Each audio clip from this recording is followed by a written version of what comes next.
1853, I went to sea in the Philomena D. A spanking new whaler from a Nantucket yard. Bright work shone and she looked so smart. Sail away, Philomena D. Sail away to the southern sea. The whales do spout, the wind blows free.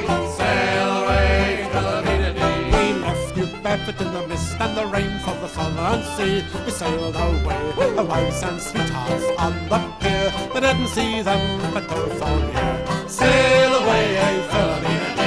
Sail away to the southern sea. The whales do spout, the wind blows free.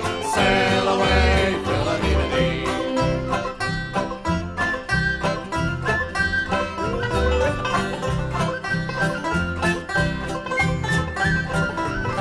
We called in one day to a tangy bay, bought some rum, spent our pay. The skipper got drunk and the boat sank too, and more than half of the blood ran through. We cruised in the southern sea so cold, looking for the whales that swam below. The humpback and right bills sperm whale too, we fished them all in the water so blue. Sail away, Philomena D.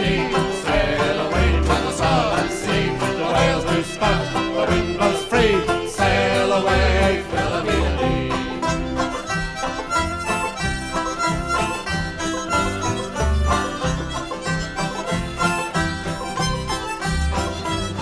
The Philomena D was a lovely ship, spick and span when she started on the trip. The 2 years at sea had left a mark, once bright paint worked it early and dark. Sail away, Philomena D. Sail away to the southern sea. The whales do spout, the wind blows free. Sail away, Philomena D. Home again, now sail no more. Now for again to a foreign shore. The family near, I'll sin and dream when I sailed on the Philomena D.